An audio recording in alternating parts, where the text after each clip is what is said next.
నమస్కారం, welcome to I dream. నేను మీ విజిత.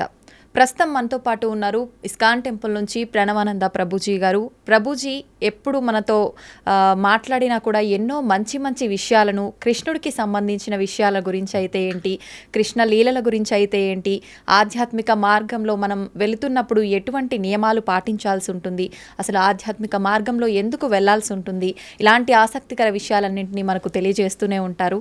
ఇప్పుడు ప్రభుజీతో మాట్లాడి మరిన్ని మంచి మంచి విషయాల గురించి అడిగి తెలుసుకుందాం. హరే కృష్ణ ప్రభుజీ. హరే కృష్ణ ప్రభుజీ, ఆధ్యాత్మిక మార్గం వైపు వెళ్తే మనకు అన్ని రకాలుగా బాగుంటుంది, భగవంతుడి దగ్గరికి మనం వెళ్ళొచ్చు, మోక్షం పొందొచ్చు అని చెప్పి మాట్లాడుకుంటూ ఉంటాం. అయితే ప్రభుజీ, చాలామంది ఆధ్యాత్మిక మార్గం వైపు వెళ్ళినా, ఎన్ని పూజలు చేసినా, ఎన్ని పుణ్యక్షేత్రాలు చేసినా వాళ్ళకున్న ఒత్తిళ్ళు మాత్రం అలానే ఉంటుంటాయి. మరి భగవంతుడి సేవలో ఉన్నప్పుడు, భగవంతుడి మార్గంలో ఉన్నప్పుడు ఒత్తిళ్ళు ఎందుకు ఉంటాయి? విముక్తి పొందాలి కదా ప్రభుజీ వాటి నుంచి. ఒక విషయం చెప్తాను మీకు. భగవంతుడి యొక్క సేవ వేరు, కోరికలతో భగవంతుడికి చేసే పూజలు వేరు. ఓకే. మనకి ఒత్తిడి పోవాలి అని అంటే ఫస్ట్ మన మనసులో ఉండే భారాలు ఏవైతే ఉన్నాయో అవి తగ్గించుకోవాలి. మీకు ఒక చిన్న విషయం చెప్తాను, అప్పుడు మీకు అర్థమవుతుంది. అలెగ్జాండర్ ది గ్రేట్ భారతదేశానికి వచ్చినప్పుడు ఒక సాధువు ఒంటిపైన బట్టలు కూడా లేవట, ఇలా కూర్చొని ధ్యానం చేస్తూ ఆనందంగా నిమగ్నం అయిపోయి ఉన్నారనమాట. అయితే ఈ సాధువు అలెగ్జాండర్ని చూసి నించోని కూడా నించోలేదట. అయితే ఆయనకు చాలా కోపం వచ్చింది. అదేంటి, నేను ఇంత పెద్ద రాజును వస్తే నించోవట్లేదేంటి అని ఆయన ఏం చేశారు, ఒక వ్యక్తిని పంపించారు. ఆయన నించోమని చెప్పు అని అన్నారనమాట. ఆయన వెళ్ళారు. నేను ఎందుకు నించుంటా అని అన్నాడు. ఈయన హాయిగా అలా మళ్ళీ తపస్సు చేసుకుంటున్నాడు అనమాట. అలెగ్జాండర్ స్వయంగా వచ్చారు ఆయన దగ్గరికి.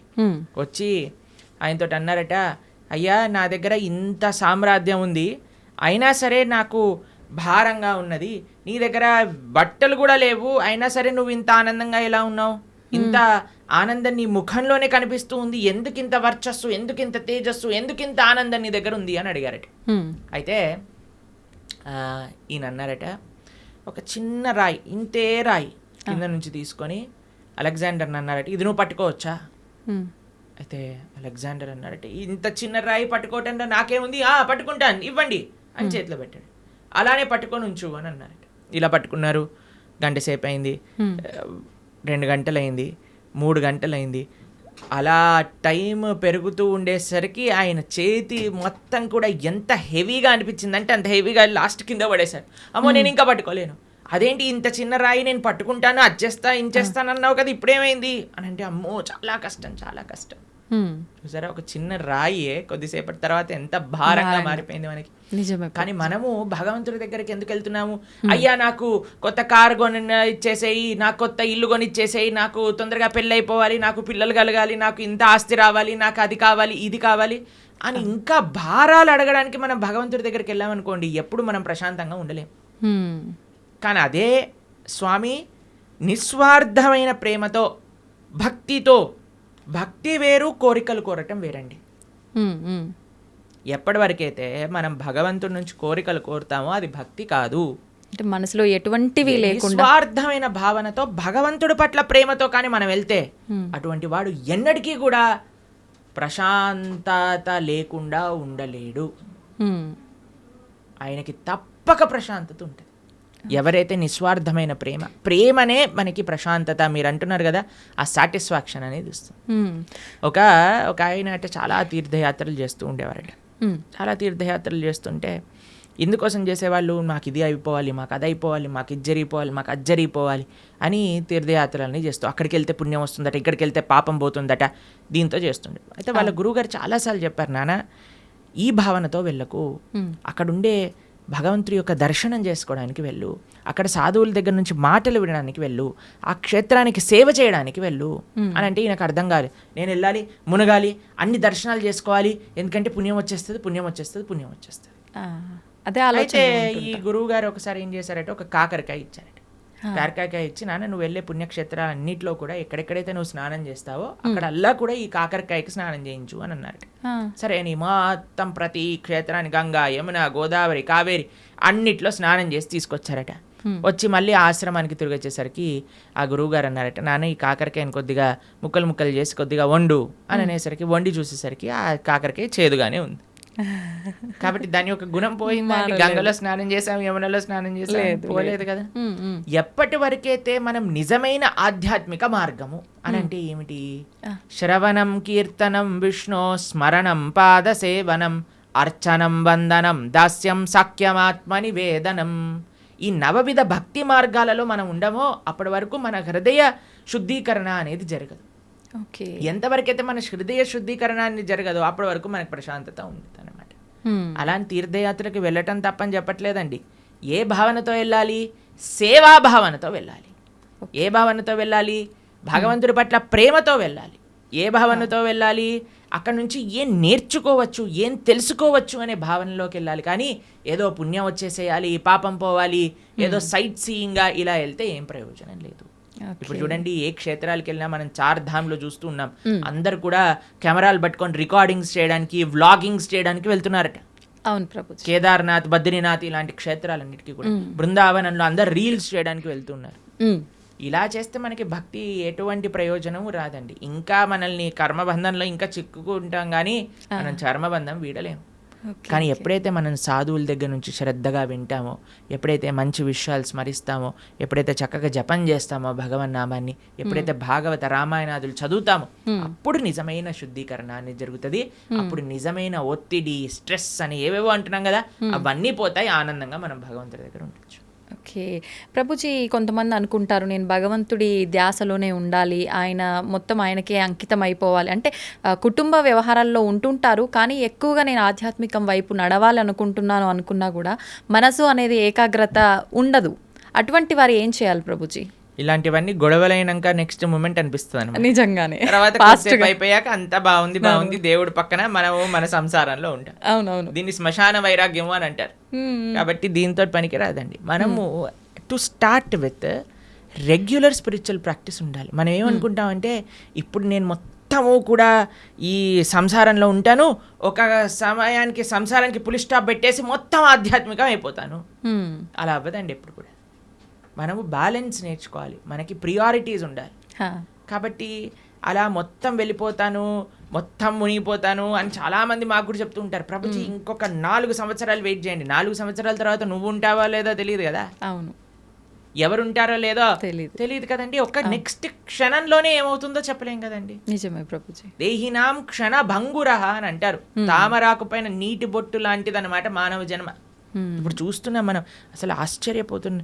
అసలు మీరు ఎప్పుడైనా ఇంటర్నెట్లో చూసారనుకోండి, ఒకళ్ళు ఇలా పెళ్ళిళ్ళల్లో డాన్స్ చేస్తూ వెళ్ళిపోతారు. చిన్న చిన్న పిల్లలు, ఇప్పుడు వయసుతో సంబంధం లేదు హార్ట్ అటాక్ రావడం. అలానే ఎవరికైనా వస్తుంది అని కాదండి, మనకి తెలియదు ఎవరికి ఏమవుతుందో అనే విషయం. అవును. కాబట్టి మనం ఏమంటున్నామంటే ఒకనాడు ఇలా చేస్తాము, ఒకనాడు అలా చేస్తాము అన్నదానికంటే మనకి ఇప్పుడున్న సమయంలో కొద్దిగా సమయం భగవంతుడి కోసం తీయండి, కొద్దిగా సమయం వెచ్చించండి భగవంతుడి కోసము. ఓకే, వెచ్చించి చక్కగా దాన్ని మంచి ఆధ్యాత్మిక మార్గంలో యూజ్ చేయండి. ఎందుకంటే అదే మనకి శాశ్వతమైన ఫలితాన్ని ఇస్తుంది. స్వల్పమప్యస్య ధర్మస్య త్రాయతే మహతో భయాత్ అని కృష్ణుడు భగవద్గీతలో చెప్పారు.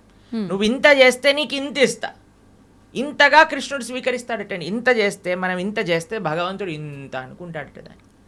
కానీ ఈ ప్రపంచంలో వాళ్ళకి ఇంత చేసినా సరే వాళ్ళు అనుకుంటారు ఏం చేశాడు వీడు నాకు, పెళ్ళిళ్ళల్లో ఇలానైనా మమ్మల్ని చూసుకునేది, అలానైనా మమ్మల్ని చూసుకునేది అని కొట్లాటలు పెట్టడానికి జనాలు అందరూ రెడీగా ఉంటారు. కానీ భగవంతుడు రివర్స్. కానీ మనం ఈ ప్రపంచంలో ఉండే వాళ్ళందరినీ సాటిస్ఫై చేయడానికి ప్రయత్నం చేస్తున్నాం, ఈజీగా సాటిస్ఫై అయ్యే భగవంతుని వదిలేస్తున్నాం. అది మనం చేసేదన్నమాట. కానీ మనం ఏమంటున్నామంటే బ్యాలెన్స్డ్గా ఉండండి. మంచిగా ప్రతిరోజు కొద్ది సమయమైనా గీత చదువుకోవడానికి.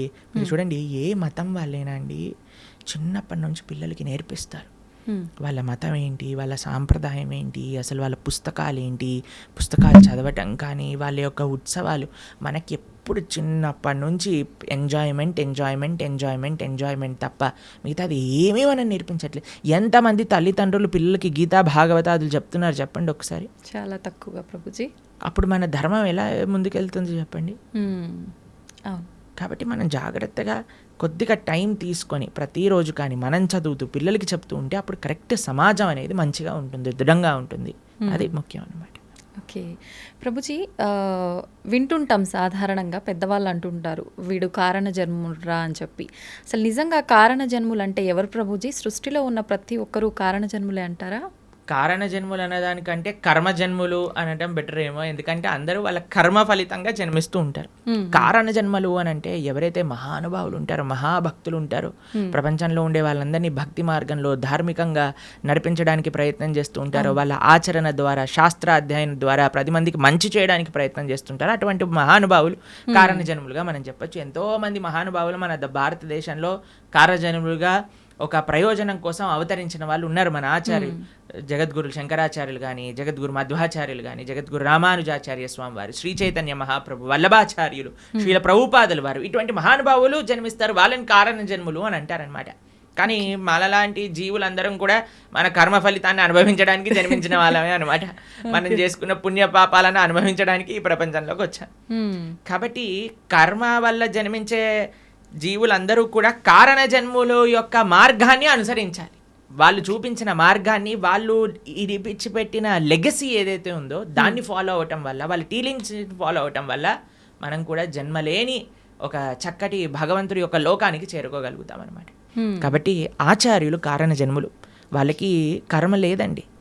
ఏ మహా భగవద్భక్తుడు ఆవిర్భవించినప్పుడు భగవంతుడు స్వయంగా ప్రేరణ చేస్తే, అయ్యా నువ్వు వెళ్ళి జనాలను ఉద్ధరించు అని చెప్తే కానీ వాళ్ళు రారు.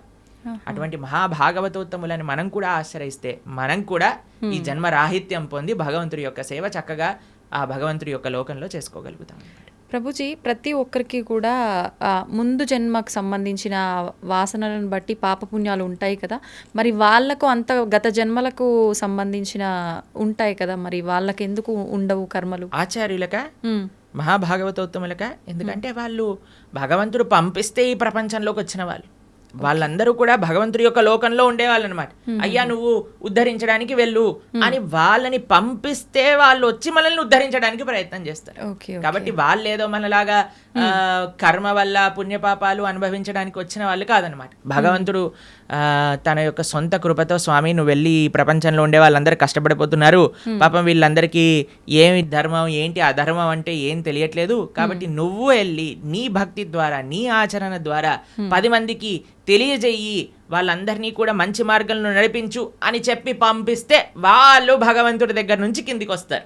ఓకే, అలా ప్రభుజీ, ధర్మం అంటున్నాం. ధర్మము, జ్ఞానము, భక్తి, కర్మ ఇవన్నీ మాట్లాడుకుంటున్నాం.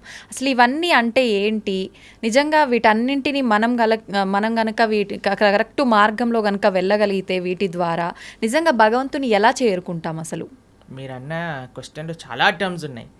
ధర్మము, జ్ఞానము, భక్తి, కర్మ ఇవన్నీ ఒక్కొక్క విశ్లేషణ చేయవలసిన, ఒక్కొక్క పాడ్కాస్ట్ కి సంబంధించిన టాపిక్స్ అనమాట మీరు అడిగింది. సాధారణంగా ప్రతి ఒక్కరు ఎవ్వరు నోరు తెరిచినా కూడా ఇవే జనరల్ గా డిస్కస్ చేస్తుంటారు కదా ప్రభుజీ. మన అన్నిటికంటే పెద్ద మిస్కన్సెప్షన్ ఏంటి అని అంటే, ఎవరికి తోచింది వాళ్ళు ధర్మం అనుకుంటారు. నాకు తెలిసిందే ధర్మము, అంతే, నేను ఇది ఇలా చేశాను కాబట్టి ఇదే ధర్మము, నాకు ఇలా తెలుస్తుంది కాబట్టి ఇదే భక్తి, నేను ఇచ్చేస్తాను ఇదే నాకు జ్ఞానము, నాకున్నదే గొప్ప జ్ఞానము. ఇదంతా కాదండి, చాలా సింపుల్. ధర్మస్తు సాక్షాత్ భగవత్ ప్రణీతం. ధర్మం అంటే భగవంతుడు చెప్పింది. భగవంతుడు ఏం చెప్పాడు, ఎక్కడ చెప్పాడు మీకు తెలుసా? తెలీదు. భగవంతుడు అసలు ఏం మాట్లాడారు, అసలు ఏం చెప్పారు అనే విషయం తెలుసా మనకి? భగవంతుడు చెప్పింది భగవద్గీత. మనకి బేసిక్ ధర్మం. ఎవరైనా అనుకున్నారనుకోండి, అరే నాకు మన సనాతన ధర్మంలో చెప్పిన ధర్మం ఏంటి తెలుసుకుందాము అని అనుకుంటే వాళ్ళు అసలు ఏం చదవాలి? భగవద్గీత చదవాలి ప్రభుజీ. భగవద్గీత కంపల్సరీగా చదవాలి మన సనాతన ధర్మంలో. ఎందుకంటే అది ప్రస్థానత్రయములో ఒక పుస్తకం.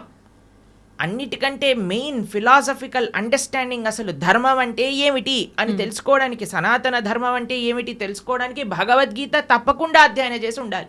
ఎంతమంది హిందువులు భగవద్గీత చదివిన వాళ్ళు ఉన్నారు చెప్పండి? ఎంతమంది అధ్యయనం చేసిన వాళ్ళు ఉన్నారు చెప్పండి? చాలా మందికి ఇంట్రెస్ట్ ఉందండి. ఎందుకంటే కాలం వాళ్ళైతే చదువుతుంటారు. మీరు అలా అనుకుంటున్నారు. మేము ఇప్పుడు భగవద్గీత నేర్పిస్తున్నప్పుడు 3rd క్లాస్ పిల్లల నుంచి 10th క్లాస్ పిల్లల వరకు ఎంతోమంది పిల్లలు కూడా భగవద్గీత పూర్తిగా అధ్యయనం చేయడానికి రెడీగా ఉన్నారు, చేస్తున్నారు కూడా, ఎగ్జామ్స్ కూడా రాస్తున్నారు. పిల్లలు నోట్బుక్ పెట్టుకొని భగవద్గీతను నోట్ డౌన్ చేసుకుంటుండే పిల్లలు చాలామంది మన దగ్గర ఉన్నారు. మా యూట్యూబ్ ఛానల్లో మేము భగవద్గీత చెప్పినప్పుడు సుమారుగా 10 లక్షల మంది వీక్షించారు. కాబట్టి ఉన్నారు జనాలు, కానీ ఆ అవేర్నెస్ ఇంకా పెరగాలి. భగవంతుడు చెప్పింది ధర్మం కానీ ఇక్కడ అక్కడ చెప్పింది ధర్మం కాదు, వీడు వాడు చెప్పింది ధర్మం కాదు. భగవంతుడు చెప్పిన ధర్మానే మనం మాట్లాడాలి. ఇప్పుడు మీరు అడగచ్చు, ప్రభుజీ మరి మీరు చెప్పింది ఎందుకు మేము వినాలి? ఎందుకంటే భగవద్గీతలో చెప్పినది మాత్రమే, భాగవతాది శాస్త్రములలో చెప్పినది మాత్రమే మేము ప్రస్తావన చేస్తాం. మా సొంతంగా ఒక్కటి కూడా అటు ఇటు కల్పించి చెప్పామనుకోండి, అది ధర్మం అవ్వదు అనమాట. ధర్మం అంటే భగవంతుడు చెప్పింది ధర్మము, అది చెప్పేవాళ్ళు ధార్మికులు, దాన్ని ఆచరించే వాళ్ళు ధార్మికులు. ఇది ముఖ్యమైన విషయం అనమాట. కాబట్టి ధర్మం అంటే ఏంటి? భగవంతుడు చెప్పింది ధర్మం, భగవంతుడు ఏమి చెప్తే అది ధర్మము. ఓకే. తర్వాత రెండవ విషయం మీరు అడిగారు, ఏంటి? జ్ఞానం. జ్ఞానం అంటే ఏంటి? భగవంతుడు గురించి తెలుసుకోవటమే జ్ఞానం. ఎవరైతే భగవంతుడి గురించి తెలుసుకుంటారో, భగవంతుడు చెప్పింది భగవద్గీత అనుకున్నాం, మరి భగవంతుడి గురించి తెలుసుకోవాలంటే ఏ పుస్తకం చదవాలి? భాగవతం చదవాలి. భాగవతం భగవంతుడి గురించి చెప్పేది, భగవద్గీత భగవంతుడు చెప్పినది. ఈ రెండూ కానీ మనం చదువుకున్నాం అనుకోండి, మనకి భగవంతుడు అంటే ఏమిటి, అసలు భగవంతుడు మనల్ని ఎందుకు సృష్టించారు, అసలు మన కర్తవ్యములేంటి, భగవంతుడిని ఎలా పొందాలి, భగవంతుడికి మనకి ఉండే సంబంధం ఏంటి, అన్ని విషయాలు అర్థమైపోతాయి అన్నమాట. కాబట్టి జ్ఞానము ధర్మము ఈ రెండు మనం విన్నాం. తర్వాత మూడవది మీరు అడిగినారు భక్తి. భగవంతుడిని చేరే మార్గమే భక్తి. భగవంతుడిని చేరుకోవడానికి ఎన్నో మార్గాలు ఉన్నాయి. అన్నిటికంటే సులభమైనది, అన్నిటికంటే శ్రేష్టమైనది, అన్నిటికంటే ఆనందకరమైనది, అన్నిటికంటే సులభమైనది, అన్నిటికంటే మహోన్నతమైనది ఏదన్నా ఉంటే అది భక్తి మార్గము. తర్వాత లాస్ట్ మీరు అడిగింది కర్మ. మనం చేసే దాన్ని అన్నిటికీ కూడా మనకి రివర్స్లో మరి చేసిన దాన్ని వస్తుంది. ఇది బేసిక్ డెఫినేషన్. కర్మ ఈజ్ వెరీ కాంప్లికేటెడ్, కానీ మనం చేసిన దాని నుంచి మనం తప్పించుకోలేము. ఇది గుర్తుపెట్టుకోవాలి. మనం చేసిన పుణ్యము మనకు వస్తుంది, మనం చేసే పాపము మనకు వస్తుంది, మనం చేసిన భక్తి యొక్క సుకృతి కూడా మనతో పాటు ఉంటుంది. ఇది అర్థం చేసుకోవటం కర్మ. ఇది చాలా డీప్ విషయాలు. మళ్ళీ ఎప్పుడైనా మనకి సమయం ఉన్నప్పుడు కర్మ గురించి, జ్ఞానం గురించి, భక్తి గురించి, అలానే ధర్మం గురించి ఇంకా మనం డీప్గా డిస్కస్ చేసుకోవచ్చు అనమాట. ప్రభుజీ, భక్తి అంటున్నాం. అసలు భక్తి అంటే భగవంతుడికి శరణాగతి చేయడమే అంటారా ప్రభుజీ? సర్వధర్మాన్ పరిత్యజ్య మామేకం శరణం వ్రజ. కరెక్ట్. భక్తి అంటే భగవంతుడికి శరణాగతి చేయడం. అసలు శరణాగతి అంటే ఏంటి? స్వామి నీవు నచ్చింది చెయ్యి, నీకు నచ్చింది, నీకు ఏది కరెక్ట్ అనిపిస్తే అది చెయ్యి. ఒక బేసిక్ ఆస్పెక్ట్ ఆఫ్ శరణాగతి ఏంటి అని అంటే భగవంతుడి పట్ల మనం డిమాండ్ చేయకూడదు, నాకు ఇది మంచిది ఇదే చేయాలి నువ్వు. అలా కాదు, అయ్యా నువ్వు ఏం చేసినా సరే నాకు మంచే చేస్తావు అని మన మనసులో ఉండే భావన. అవశ్య రక్షివో కృష్ణ, నువ్వు తప్పకుండా నన్ను రక్షిస్తావు స్వామి, నువ్వేం చేసినా కరెక్టే చేస్తావు, కాబట్టి నువ్వు నచ్చిందే చెయ్యి తండ్రి అని ఫస్ట్ అన్నిటికంటే బేసిక్ విషయం చెప్తున్న శరణాగతిలో. కనీసం ఇది భగవంతుడి దగ్గర అనగలగాలి. కానీ భగవంతుడి దగ్గరికి ఇప్పుడు పూజలు, వ్రతాలు, నోములన్నీ స్టార్ట్ అయిపోతున్నాయి కదా. ఈ నోములో ఇది చేస్తే నాకు ఈ ఫలితం వస్తుంది, ఏ నోము చేస్తే నాకు ఏ ఫలితం వస్తుంది, ఈ స్తోత్రం చదివితే నాకు ఇది అవుతుంది, ఆ పూజ చేస్తే నాకు అది అవుతుంది, ఇన్ని వారాలు ఇది చేస్తే నాకు ఇది అయిపోతుంది. సారీ సార్, ఇది భక్తి కాదు, ఇది కేవలం పూజ, ఆరాధన కాదు. పూజ చేస్తే పుణ్యం వస్తుంది, ఆరాధన చేస్తే భగవంతుడి యొక్క కృప, భగవంతుడి పట్ల ప్రేమ పెరుగుతుందన్నమాట. కాబట్టి తిరువారాధన అని మనము భగవద్భక్తి సాంప్రదాయంలో అంటాం. స్వామి యొక్క ఆరాధన అనేది యూజ్ చేస్తాం. ఆరాధన అంటే ఎప్పుడైతే ప్రేమ ఉంటుందో, అక్కడ ఎటువంటి అపేక్ష ఉండదో అది ఆరాధన అవుతుంది.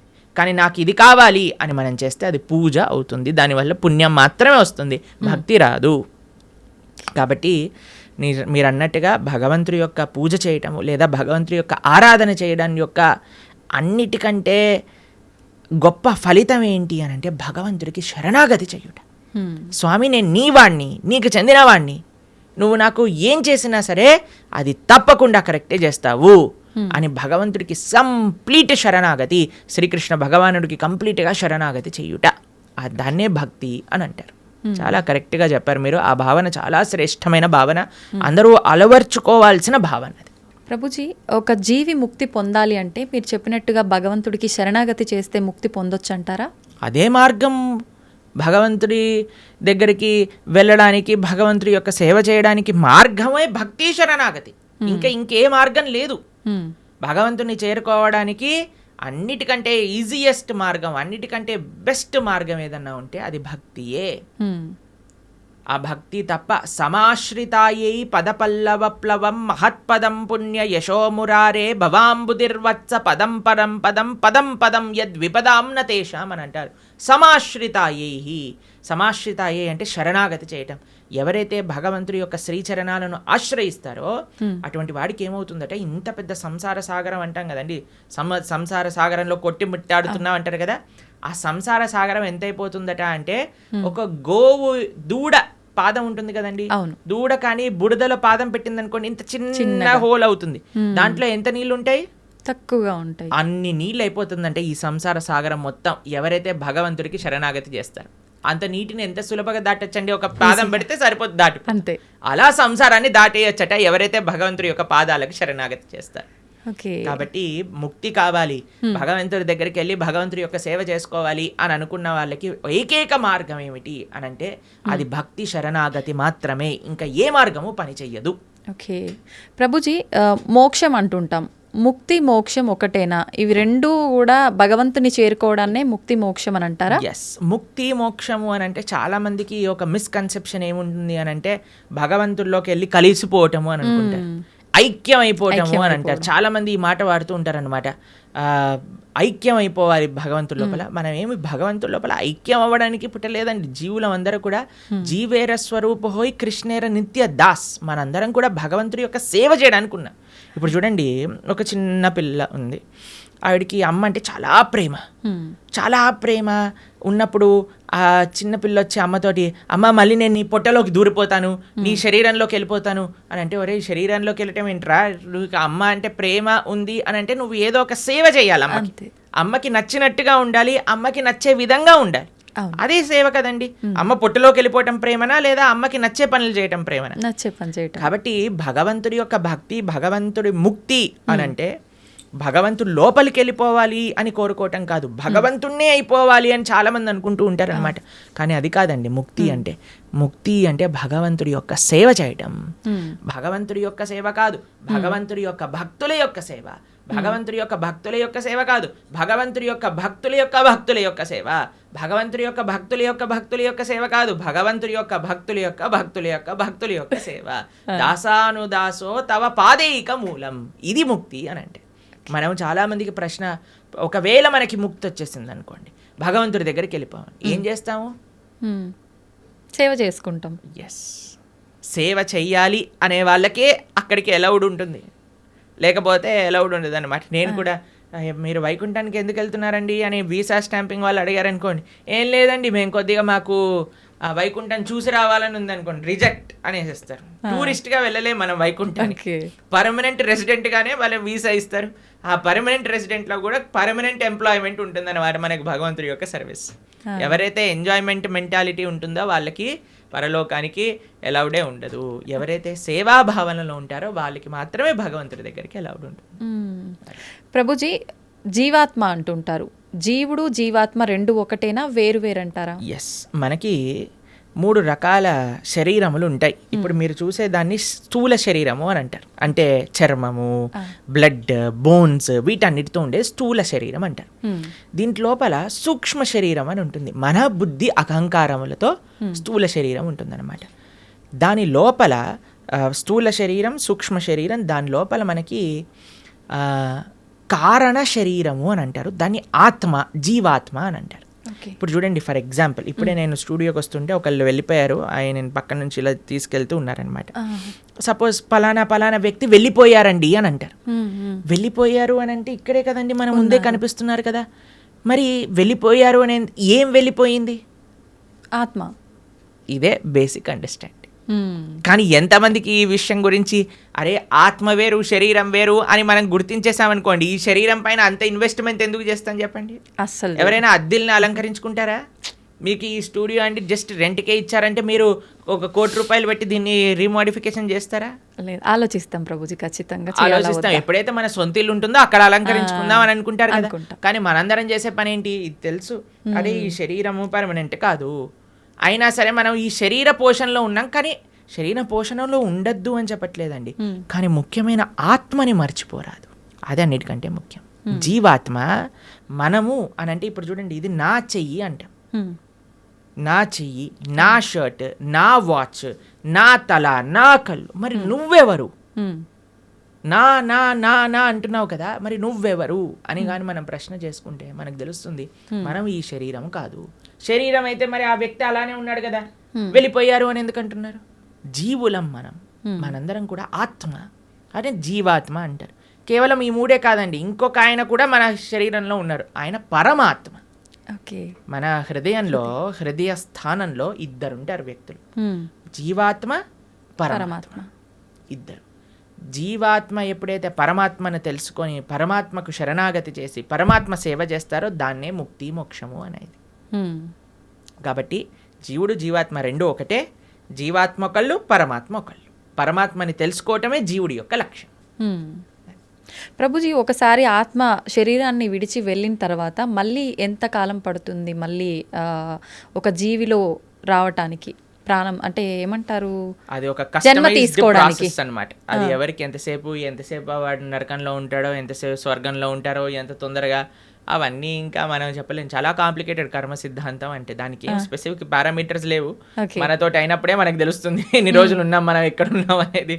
కాబట్టి తప్పకుండా ఒక శరీరం నుంచి వదిలిపెట్టి వెళ్ళాక కొన్ని రోజులు ఆ జీవాత్మ అలానే తిరుగుతారు అని చెప్తారు. అందుకే మనము మంచి పుణ్యకర్మలన్నీ చేయడానికి ప్రయత్నం చేస్తాం. 10, 11, 12 అట్లా ఒక్కొక్కరికి ఒక్కొక్క పద్ధతులు ఉంటాయి. దాని తర్వాత వాళ్ళు అక్కడ నుంచి స్వర్గాది లోకములకు, నరకాది లోకములకు వెళ్ళి వాళ్ళ పాప పుణ్యాలన్నీ అనుభవించి మళ్ళీ ఇంకొక శరీరంలోకి దాల్చడానికి ఈ భూలోకంలోకి రావాల్సి వస్తుంది. లేదు, ఆయన చాలా భాగవతోత్తముడు, భగవంతుడికి శరణాగతి చేసి భక్తి చేసిన వాళ్ళు, పుణ్యంతో సంబంధం లేదు, పాపంతో సంబంధం లేదు, సాయిగా యత్గత్వా నా నివర్ధంతే తద్ధామ పరమమ్మ, భగవంతుడి యొక్క లోకానికి చేరుకున్నారనుకోండి, ఇంకా మళ్ళీ పుట్టాల్సిన అవసరం లేదు, పుణ్యము లేదు, పాపం లేదు, ఏ గోల లేదు, ఆనందంగా భగవంతుడి యొక్క సేవలో ఉండొచ్చు. మన సనాతన ధర్మంలో మీరు అర్థం చేసుకోవాల్సినవి 3 ఉన్నాయండి. ఏంటి ప్రభుజీ? ఒకటి పాపం, అంటే మనం చేసే తప్పుడు వాటికి వచ్చే ఫలితాన్ని పాపము అని అంటారు. 2 పుణ్యం, మనం చేసే మంచి పనులకి మనకి రిటర్న్గా వచ్చేది పుణ్యం. ఇంకొకటి 3వది ఉందండి, దాన్ని భక్తి అని అంటారు. భక్తి పుణ్యానికి సంబంధం లేదు, పాపానికి సంబంధం లేదు, ఇది సపరేట్ బ్యాంక్ అకౌంటే. ఎప్పుడైతే మనం ప్రేమతో భగవంతుడిని ఆశ్రయిస్తామో అది పుణ్యం కాదు, అది భక్తి సుకృతి అంటారు, భక్తోన్ముఖ సుకృతి అని అంటారు. ఎవరైతే భక్తి చేస్తారో అటువంటి వాళ్ళు నా స్వర్గానికి వెళ్ళరు, నా నరకానికి వెళ్ళరు, వాళ్ళు వెళ్ళేది భగవంతుడి యొక్క లోకానికి. స్వర్గానికి వెళ్ళినా, నరకానికి వెళ్ళినా, ఇంకా ఏ దేవత యొక్క ప్రపంచానికి వెళ్ళినా సరే, లోకానికి వెళ్ళినా సరే, కృష్ణుడు భగవద్గీతలో చెప్తారు, ఆ బ్రహ్మ భువనాలోక పునరావృత్తినో అర్జున.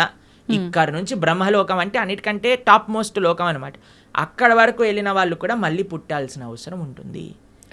ఎప్పుడైతే మాముపేత్యత్తు కౌంతయ్య, నన్ను ఆశ్రయించిన వాళ్ళు, ఎవరు చెప్తున్నారు నన్ను అని అంటే కృష్ణుడు అర్జునుడితో చెప్తున్నారు, నన్ను ఆశ్రయించిన వాళ్ళకి మళ్ళీ పుట్టుక అనేది ఉండదు అనే విషయం చెప్తున్నారు. కాబట్టి మనం పుణ్యం పైన ఫోకస్ చేయకూడదు, పాపం పైన ఫోకస్ చేయకూడదు, మనం భక్తి పైన ఫోకస్ చేయాలి. ఇది పర్మనెంట్ సొల్యూషన్ అనమాట.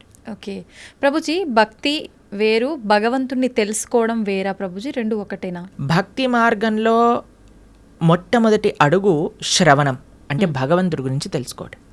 ప్రహ్లాదుని హిరణ్యకశిపుడు అడుగుతారు, అయ్యా నువ్వు స్కూల్కి వెళ్ళావు కదా, బోర్డింగ్ స్కూల్, హాస్టల్కి వెళ్ళావు కదా, ఏం నేర్చుకున్నావు అని అంటే, శ్రవణం కీర్తనం విష్ణు, శ్రవణం అని అంటే భగవంతుడి గురించి వినటము. భక్తి అంటే ఏదో పూజలు చేసేసి, ఇక్కడ నుంచి 1000 పూలు పట్టుకొచ్చేసి, ధూపాలు వేసేసి, నోములు ఇచ్చేసి, లక్ష పూలతో పూజ చేసేసి, ఒక లీటర్ల అభిషేకాలు చేసి, ఇది కాదండి భక్తి అంటే. భక్తి అంటే భగవంతుడి గురించి వినటం. ఇది ఎవరు చెప్తున్నారు? పరమ భక్తుడైన ప్రహ్లాదుడు చెప్తున్నాడు. ఫస్ట్ ప్రాసెస్ ఏంటి? శ్రవణం, భగవంతుడి గురించి వినటం. ఏం వినాలి? గీత, భాగవత, రామాయణ అన్నీ ఏదైతే భగవంతుడి గురించి చెప్తారో వాటిని వినాలి. శ్రవణం, కీర్తనం, దాని తర్వాత మనం చేయాల్సింది జపం. చూడండి ఆయన ఏం ప్రాసెస్లో చెప్తున్నారు, ప్రియారిటీ వైజ్ చెప్తున్నారు అనమాట. శ్రవణం, కీర్తనం, విష్ణో, ఎవరికి చేయాలి ఇది? భగవంతుడైన నారాయణుడు విష్ణువుకి చేయాలి. శ్రవణం కీర్తనం విష్ణు స్మరణం పాదసేవనం. స్మరిస్తూ ఉండాలి. మనం విన్నది స్మరిస్తూ స్మరిస్తూ స్మరిస్తూ ఉంటే అప్పుడు మనకి భగవంతుడి పట్ల ప్రేమ పెరుగుతుంది. అప్పుడు మనం భగవంతుడి యొక్క ఆరాధన చేసామనుకోండి, ప్రేమతో ఆరాధన చేయగలుగుతాం. లేకపోతే ఎప్పుడు మనసులో ఈ కోరిక ఈ కోరిక ఈ కోరిక ఈ కోరిక కోరిక గుర్తొచ్చినంత భగవంతుడు గుర్తురాడు. నిజమే ప్రభుజీ. ఎప్పుడైతే మనం శ్రవణం కీర్తనం భగవంతుడి గురించి వింటామో, భగవంతుడి యొక్క నామాన్ని జపం చేస్తామో, అప్పుడు మనం ఆరాధన చేసేటప్పుడు మన మనసు భగవంతుడి పైన ఉంటుంది. కాబట్టి అందరూ కూడా ఫస్ట్ వ్రతాలు, నోములు, పూజలు చేసేయడానికి పరిగెత్తుతూ ఉంటారు. కానీ దాటికంటే ఫస్ట్ ఇనీషియల్ స్టెప్స్ ఏంటి అని అంటే, ఇప్పుడు చూడండి, ఒక ఫస్ట్ ఫ్లోర్కి ఎక్కెళ్ళాలి అని అంటే మనం లాంగ్ జంప్ చేసేసి ఎక్కిస్తామా? ఒకసారి దూకామనుకోండి, ఆయనతో కాళ్ళు చేతులు విరిగిపోతాయి, అంతే. మెల్లమెల్లగా ఎక్కామనుకోండి, కరెక్ట్ పాత్లో మనం వెళ్తూ ఉండొచ్చు అనమాట. అందుకే ఫస్ట్ స్టెప్ ఏంటంటే భగవంతుడి గురించి వినండి, భగవంతుడి గురించి వినండి, భగవంతుడు గురించి స్మరించండి, భాగవత రామాయణాదులు ఏం చెప్పారో తెలుసుకోండి అని. అందుకే ఇన్ని గంటలు మనం యూట్యూబ్లలో వీటిలలో చెప్పేది ఎందుకు అని అంటే జనాలు వినడానికి. వింటే వాళ్ళకి భగవంతుడి గురించి తెలిస్తే మంచి భక్తి మార్గంలో ముందుకెళ్తే అది జీవుడి యొక్క పరమశ్రేయస్సుకి కారణం అవుతుంది. ఓకే ప్రభుజీ, ఒక మంచి భక్తుడిగా ఉండాలి అంటే ఫస్ట్ చేయాల్సింది మీరు చెప్పినట్టుగా భగవంతుడి గురించి వినడమే అంటారా? కరెక్ట్. శ్రవణం కీర్తనం ఫస్ట్ ప్రాసెస్ ఏంటి అంటే శ్రవణం. మనం వినడానికి ప్రయత్నం చేయాలి. ఎవరి నుంచి వినడానికి ప్రయత్నం చేయాలి? ఎవరైతే శాస్త్ర అధ్యయన చేసిన మంచి భక్తులు ఉన్నారు. ఇప్పుడు చూడండి, మార్కెట్లో ఎవరు పడితే వాళ్ళు చెప్పడానికి రెడీ అయిపోయారు. ఇది ఇలా చెయ్యి, ఆ చిట్కా ఇలా చెయ్యి, ఈ పరిష్కారం ఇలా చెయ్యి. అసలైతే ఎంత అసలు ఆశ్చర్యం అనిపిస్తుంది అంటే, కొన్నిసార్లు మాకు వీడియోలు పంపిస్తే అసలు ఇలాంటి వ్యక్తుల్ని ఎలా వినగలుగుతున్నారు జనాలు అని అనిపించేటట్టుగా ఆశ్చర్యపడిపోతాం అనమాట. ఎందుకంటే భాగవత మన శాస్త్రాలు చెప్పే విషయం వేరు, వీళ్ళు చెప్పే విషయాలు వేరు. ఒకడు తలపైన చేయబెడతానంటాడు, ఒకడు ఇంకొక మాయ చేస్తానంటాడు, ఇంకొకడు మ్యాజిక్ చేస్తానంటాడు. మాయలు మ్యాజిక్ కావాలంటే మీరు మ్యాజిక్ షోకి వెళ్ళండి కదా, దేవుడి దగ్గరికి ఎందుకు రావాలి? ఆధ్యాత్మిక గురువు మాయలు, మ్యాజిక్లు, తంత్రాలు, యంత్రాలు, తలపైన చేయబెట్టాలు అవన్నీ చేయరండి. ఆధ్యాత్మిక గురువు ఎప్పుడైనా సరే, మీరు ఏ శాస్త్రంలో చూసినా ఎవరైనా సరే మీరు చూడండి, మన జ్ఞానము వేరే వ్యక్తులకి గురువు ఎప్పుడు కూడా శ్రవణం ద్వారానే పంపిస్తారు. రామ లక్ష్మణులు కూడా విశ్వామిత్రుల దగ్గర నుంచి శ్రవణం చేసి జ్ఞానాన్ని సంపాదన చేసుకున్నారు. కృష్ణుడు సాందీపముని దగ్గర నుంచి శ్రవణం చేసుకొని జ్ఞానాన్ని విన్నారు. అర్జునుడు కృష్ణుడి దగ్గర నుంచి శ్రవణం చేశారా? కృష్ణుడు వచ్చి చేయబెట్టాడు అర్జునుడి పైన శ్రవణం. కాబట్టి భగవంతుడిచ్చిన మార్గము శ్రవణం. మన జ్ఞాన సముపార్జన చేయాలి. మనకి ఏదో అయిపోవాలని మన ధర్మంలో కొంతమంది మనల్ని మోసం చేసే, ఇప్పుడు చూడండి, ఎవరికైతే మోసపోవాలని ఉంటుందో వాళ్ళని మోసం చేసే వాళ్ళు రెడీగా ఉంటారు మార్కెట్లో. మన ధర్మంలో మోసాలు చేసేవాళ్ళు తక్కువ అని మనం చెప్పడానికి వీలు లేదు, ఉన్నారు. ఎందుకంటే మనకి ఆ మోసపోయే ప్రవృత్తి ఉన్నది కాబట్టి. ఇది కాకుండా ఇతర మతాల వాళ్ళైతే ఇంకా పీక్స్కి వెళ్ళిపోయారనమాట. వాళ్ళు చేసే మోసాలు కానీ, వాళ్ళు చేసే యాక్టింగ్లు కానీ, వాళ్ళు చేయించే డ్రామాలు కానీ చూస్తే అసలు ఎందుకు ఇంతమంది అక్కడ ఉంటున్నారంటే, అసలు మీరు చూడండి, మేము ఆ వీడియో చూసినప్పుడు మాకు పంపిస్తుంటారనమాట జనాలు, ఇలా ఇలా ఇలా ఇలా వీళ్ళు చేస్తున్నారు ప్రభుజీ, పాస్టర్లు వీళ్ళు అని చూస్తున్నప్పుడు అయితే మాకు అనిపిస్తుంది, ఎవడైనా బుర్రున్నవాడు అసలు ఈ సభకి వెళ్తాడా? అసలు వీక్షిస్తాడా? వేలాది మంది అక్కడ కూర్చొని వీక్షిస్తున్నారు అంటే వీళ్ళందరూ మోసపోవడానికి రెడీగా ఉన్న వాళ్ళనే కాబట్టే కదండి మోసం చేస్తుంది. వాడు ఇంటికి వెళ్ళాక అనుకుంటున్నాడు, అసలు వీళ్ళు ఎంత మూర్ఖులు, అసలు ఎలాంటి వ్యక్తులు వీళ్ళు, నేను చేసే యాక్టింగ్లకి చప్పట్లు కొట్టటాలు, అరవటాలు, ఇలాంటి వాళ్ళు ఉన్నంత వరకు మోసాలు ఆపలేమండి. మన లోపల ఒక జాగరూకం కావాలి. నేను శాస్త్రాన్ని నమ్ముతా, భగవంతుడి యొక్క తత్వాన్ని అధ్యయనం చేస్తా, కానీ మ్యాజిక్ల వల్ల, ఏమంటాం, మీరు చేతులు పెట్టటాల వల్ల, ఏవో సృష్టించటం వల్ల, ఏదో మన జీవితంలో ఏదో మంచి జరిగిపోవటం వల్ల, దానివల్ల ఏది వచ్చే ప్రయోజనం లేదండి. ఈరోజు మంచి జరుగుతుంది, రేపేం జరుగుతుంది? జీవుడి యొక్క పరమశ్రేయస్సు భగవంతుడి గురించి తెలుసుకోవటం. అందుకే మేము ఎక్కడికి వెళ్ళినా మొత్తుకునేది ఒకటే విషయం, ఇవన్నీ యొక్క ట్రాప్లో పడకండి. మన మానవ జన్మ ఎన్నో సంవత్సరాల తర్వాత మనకి రేర్గా దొరికిన ఈ అవకాశాన్ని మంచి మార్గంలో ఉపయోగించుకోండి అనే మేము అందరం ప్రార్థన చేస్తూ ఉంటాం అందరికీ కూడా. ఎందుకంటే మాకు అనిపించేది ఏంటి అంటే, పాపం ఇలాంటి వాళ్ళ ట్రాప్లలో పడే వాళ్ళు చెడ్డవాళ్ళు కాదండి. భగవంతుడి గురించి తెలుసుకోవాలి అనుకుంటే కదా వాళ్ళు ఇలాంటి బాబాల దగ్గరికి లేదా ఇలాంటి వ్యక్తుల దగ్గరికి వెళ్ళేది. కానీ మేము అనుకునేది ఏంటి అంటే మంచి మార్గం కానీ వాళ్ళు తెలుసుకోగలిగితే వాళ్ళ జీవితం పండిపోతుంది. అవును ప్రభుజీ. మన శాస్త్రం ఏం చెప్తుందో తెలుసా, ఇలాంటి చెడు వ్యక్తుల వల్ల వెళ్ళే వాళ్ళ పరిస్థితి ఎలా ఉంటుందట అంటే సగం మింగిన కప్పలాగా ఉంటుందట. పాము ఒక పెద్ద కప్పని పట్టేసుకుంటుంది. ఎంత పెద్దగా ఉంటుందంటే ఆ కప్ప లోపలికి మింగలేదు, బయటికి వదలలేదు. అలాంటి పరిస్థితులు చిక్కుకుపోతారు. కాబట్టి మీ అందరికీ మేము చేసే ప్రార్థన ఏంటి అంటే, ఎవరైతే శాస్త్రాన్ని అధ్యయనం చేశారో, శాస్త్రపరంగా శాస్త్రసమ్మతంగా మాట్లాడతారో, ఎవరైతే వైదిక సనాతన ధర్మాన్ని ఆచరిస్తూ ఉన్నారో, ఇప్పుడు ఏంటంటే అండి, కలియుగంలో ఎంతోమంది దేవుళ్ళని మ్యానుఫ్యాక్చర్ అయిపోయారు. ఎక్కడ చూసినా వీడి దేవుడు అంటాడు, వాడి దేవుడు అంటాడు, అందరినీ దేవుళ్ళు అనటం ప్రారంభం చేశాం. కానీ ఒక్క విషయం, భగవంతుడు అనేవారు ఎవరైనా ఉంటే అది వేదములు ప్రతిపాదన చేసిన వారు మాత్రమే. కాబట్టి శాస్త్రీయంగా ఎవరైతే ప్రామాణికంగా దైవము అని చెప్పారో వాళ్ళ గురించి తెలుసుకోవటం శ్రేయస్సు. ఆ శాస్త్రీయమైన గ్రంథాలను అధ్యయనం చేయడం శ్రేయస్సు. కానీ మొన్న ఒక 50 సంవత్సరాల ముందో 70 సంవత్సరాల ముందో పుట్టిన గ్రంథాలని మనం చదవాల్సిన అవసరం లేదు. మనం చదవాల్సిన ఏదైనా వాంగ్మయం ఉంటే అది వ్యాసుడిచ్చిన వాంగ్మయం మాత్రమే. అది చాలా ముఖ్యం. ఓకే ప్రభుజీ, మీరు చెప్పినట్టుగా అంటే వీటన్నింటినీ చదువుకుంటూ భగవంతుడి గురించి వింటూ అలా ఉంటే నిజంగా భగవంతుడి అనుగ్రహం పొందొచ్చు అంటారా? గుళ్ళకి పుణ్యక్షేత్రాలకి వెళ్ళకపోయినా కూడా భగవంతుడి యొక్క అనుగ్రహం పొందాలి అని అంటే భగవంతుడు చెప్పినట్టు నడుచుకోవాలి. మీకు ఒక విషయం చెప్తాను. మీకు మీ పిల్లలు ఉన్నారనుకోండి, మిమ్మల్ని చాలా బాగా చూసుకుంటూ మీరు చెప్పిన పని ఏమీ చేయకపోతే మీకు ఆనందం వేస్తుందా? లేదా మిమ్మల్ని బాగా చూసుకుంటూ మీరు చెప్పిన పనులన్నీ కూడా చేస్తే బాగా ఆనందం వేస్తుందా? లేదా మిమ్మల్ని బాగా చూసుకోకపోయినా జస్ట్ మీరు చెప్పిన పనులన్నీ చేస్తే బాగా ఆనందం వేస్తుందా? బాగా చూసుకోవాలి, చెప్పింది వినాలి, అప్పుడే ఆనందంగా ఉంటుంది కదా. అదే మనం చేయాలి. భగవంతుడు చెప్పినట్టుగా నడుచుకోవాలి, భగవంతుడి యొక్క ఆరాధన చేయాలి. అది నిజమైన మంచి జీవుడు లేదా మంచి సనాతన ధర్మానికి చెందినవాడు చేసే పని. ఇటు భగవంతుడి యొక్క సాంగత్యం లేనప్పుడు మనం భగవంతుడి యొక్క స్మరణతో ధార్మికంగా ఉండటం, అలానే మనం భగవంతుడి యొక్క సేవ చేసుకునే ఒక అవకాశం వచ్చినప్పుడు సాక్షాత్తుగా అక్కడికి వెళ్ళి దర్శనం చేసుకొని ఒక సేవ భావనతో ఉండటం, ఆ రెండు ముఖ్యమే మనకి. ఓకే ప్రభుజీ, కొంతమంది తల్లి గర్భంలోనే ఉన్నప్పుడే రకరకాల రీజన్స్ ఏదైనా ఉండొచ్చు, చనిపోతూ ఉంటారు. అది వాళ్ళ గత జన్మ కర్మఫలమే అంటారా, లేదంటే మరి ఇంకేమైనా రీజన్ అయి ఉంటుందంటారా? ఇప్పుడు కర్మ ఎలా పనిచేస్తుంది అంటే అండి, అన్నిటినీ మ్యాచ్ చేస్తుంది అనమాట ఎగ్జాక్ట్ పాయింట్కి. తల్లిదండ్రుల కర్మ ప్రకారం ఏం జరగాలి అది ఉంటుంది, జీవుడు వచ్చేవాడి కర్మలో ఏం జరగాలి అది కూడా ఉంటుంది. అన్నిటినీ కలిపి మ్యాచ్ చేసి ఒక దగ్గర పంపిస్తుంది. కాబట్టి ఇది ఎవరి కర్మ అని చెప్తే ఆ జీవుడు కర్మనే, అలానే ఆ తల్లిదండ్రుల యొక్క కర్మనే, అందరి కర్మ మిక్స్ అయ్యి పరివారము అని అంటేనే ఒకళ్ళ కర్మ ఒకళ్ళు నెగేట్ చేసుకోవడానికి పుట్టినవారు. Okay okay. కాబట్టి ఇప్పుడు ఈ జన్మలో భార్యాభర్తలు పిల్లలు ఎలా వచ్చారండి, ఎవరు చూస్ చేశారండి, మాకు ఎవరు పిల్లలు పుడతారని ఎలా మనం ఎలాంటి ప్రభావంతో మీరు ఎవరికైతే రుణం ఉందో, ఎవరైతే మిమ్మల్ని పోయిన జన్మలో పెంచారో వాళ్ళకి మీరు మళ్ళీ పిల్లలుగా పుట్టారనుకోండి, వాళ్ళని పెంచి ఆ రుణం పోతుంది అనమాట. లేదు మీకు ఎవరైనా శత్రువులు ఉన్నారనుకోండి, వాళ్ళు కూడా పిల్లలుగా పుట్టచ్చు. ఎందుకంటే వాళ్ళకి మనం చేసిన అపచారాలన్నీ కూడా వాళ్ళు ఇప్పుడు మనతో చేసి మన కర్మ నెగెట్ చేస్తూ ఉంటారనమాట. కాబట్టి అది ఒక పెద్ద కాంప్లికేటెడ్ కార్మిక్ సైకిల్. అది ఎవరి కర్మ ఎగ్జాక్ట్గా అని చెప్పడం, అందరి కర్మ కలిసి ఒక కుటుంబం ఏర్పడుతుంది. ఒకళ్ళ కర్మ ఒకళ్ళనొకళ్ళు నెగెట్ చేసుకుంటూ ఉంటారనమాట. అది కుటుంబం అంటే.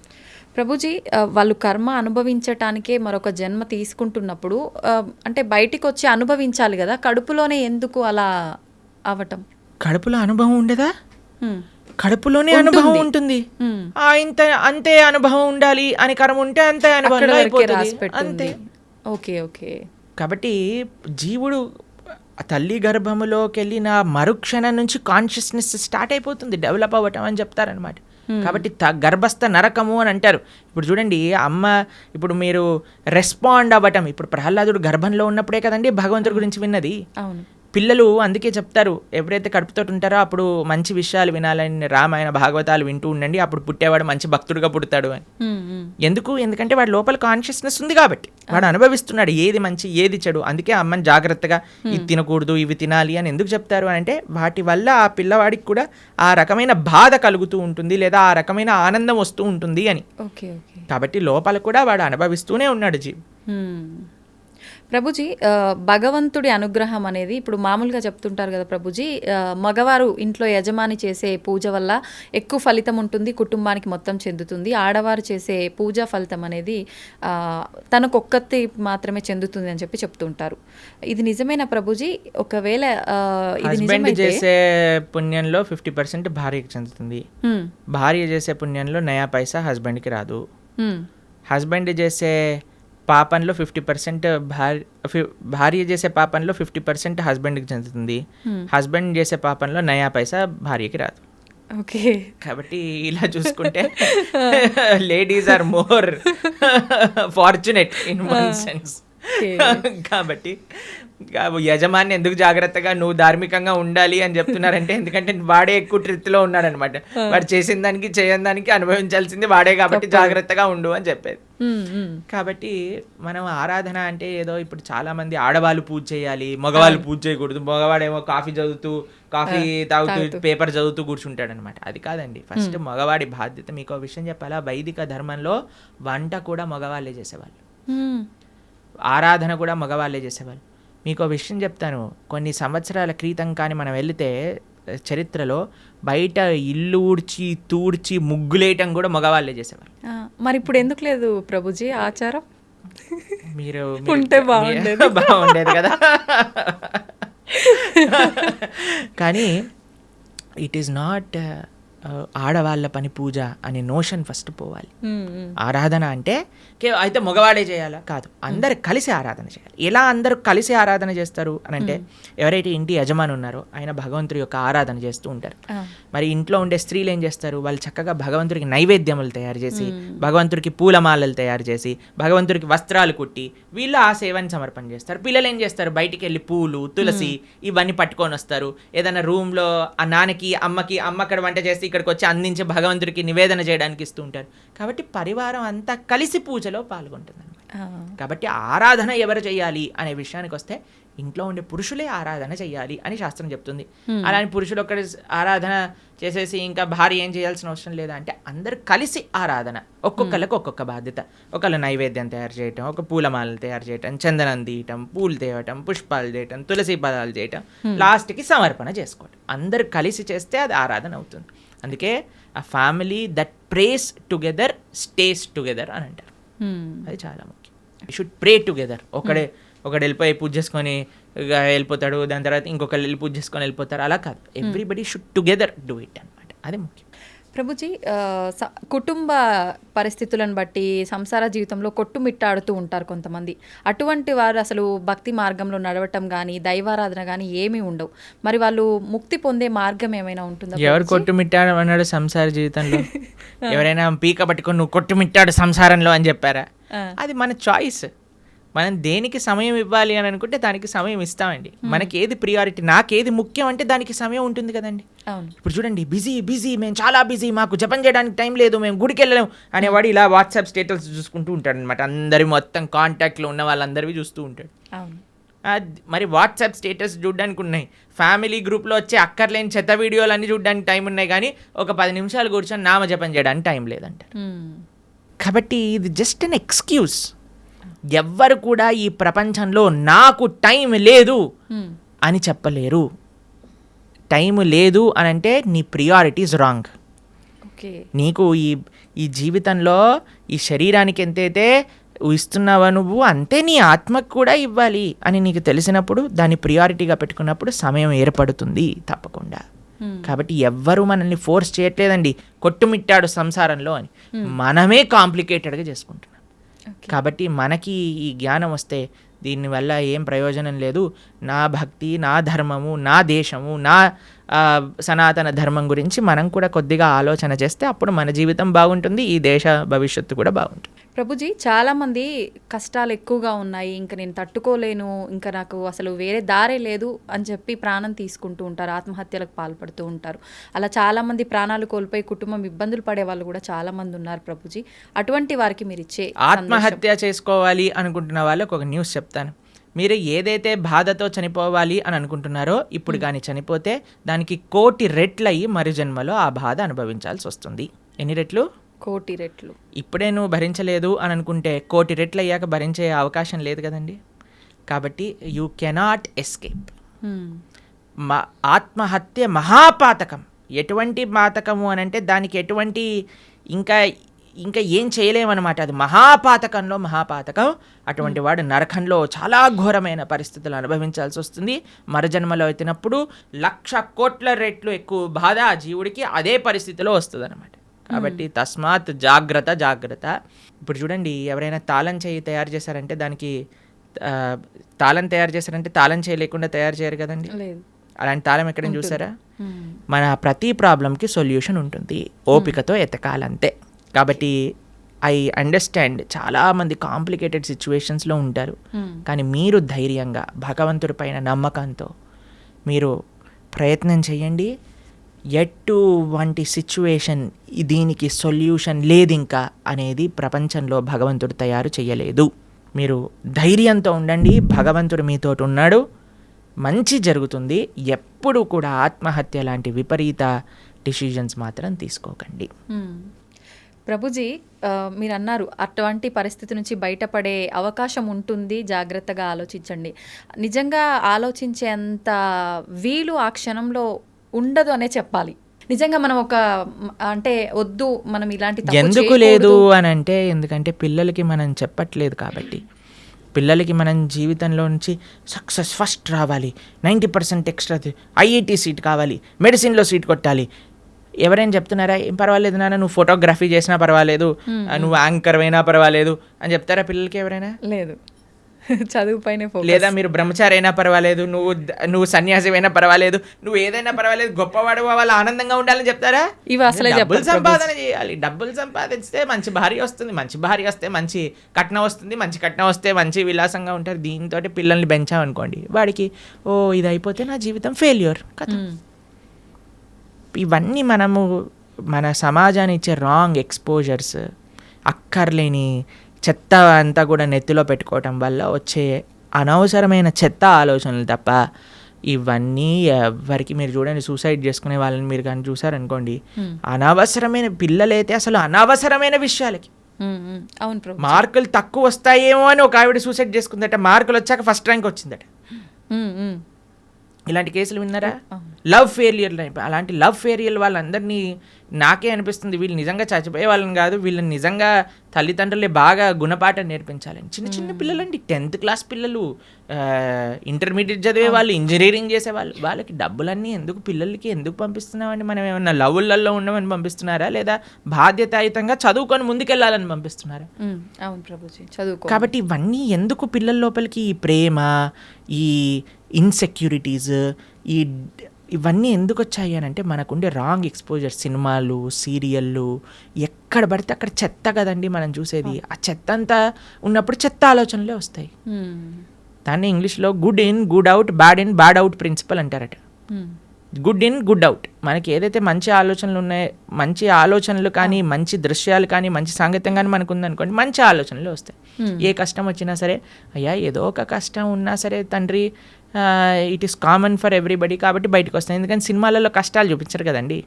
సినిమాలలో ఏం చూపిస్తారు? అంతే శుభం శుభం హ్యాపీ కార్డ్ వేసేస్తారనమాట లాస్ట్కి. హి లివ్డ్ హ్యాపీలీ ఫర్ ఎవర్. కానీ తర్వాత తెలుస్తుంది పెళ్ళి అయ్యాక నిజం బాధలు స్టార్ట్ అవుతాయని పెళ్ళిళ్ళలో సినిమాలలో చూపిస్తారా? వాడు ఏదో ప్రేమ ఇది చేసేసుకుంటాడు, తర్వాత లాస్ట్కి విలన్ తోటి ఫైటింగ్ అయిపోతుంది, ఇద్దరు పెళ్లి చేసుకుంటారు, హ్యాపీ అయిపోతుంది. పెళ్ళి అయ్యాక ముందుంది ముసల పండగ, అది తెలియదు కదా వీడికి. అవును. కాబట్టి మనం అన్ని మంచి మంచి విషయాలు, అందుకే ఇప్పుడు చాలాసార్లు మేము ఎప్పుడైనా ఇన్స్టాగ్రామ్లో చూసామనుకోండి, real life and real life అని పంపిస్తుంటారు. రియల్ లైఫ్ అంతా బాగానే ఉంటుందండి, అందరూ కూడా మీరు స్క్రీన్ పైన చూసి అది చేస్తూ ఇది చేస్తూ వాళ్ళు ఇంత వీళ్ళు ఇంత అని.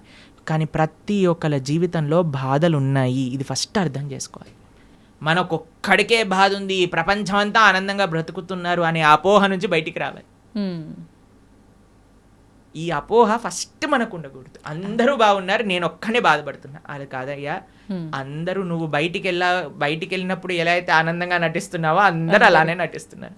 ఎవడు బాగున్నాడు అని అంటే ఎవరైతే మన శుద్ధి అహంకారంతో భగవంతుడిని ఆశ్రయించిన వాడు తప్ప మిగతా వాళ్ళందరూ బాధల్లో ఉన్నారు. ఇది 110% సత్యం. ఎక్కడ సైన్ చేయమన్నా మేము సైన్ చేసి ఇస్తాం, ఎందుకంటే ఇది శాస్త్రవాక్కు. సవై పుంసాం పరోధర్మో యతో భక్తిర్ అదోక్షచే అహైతుకి అప్రతిహత ఏ ఆత్మ సుప్రదీయతే. ప్రశాంతత కావాలి అంటే భగవంతుని ఆశ్రయించాలి. There is no other way out. Hare Krishna. ధన్యవాదాలు ప్రభుజీ, మంచి విషయాలు తెలియజేశారు.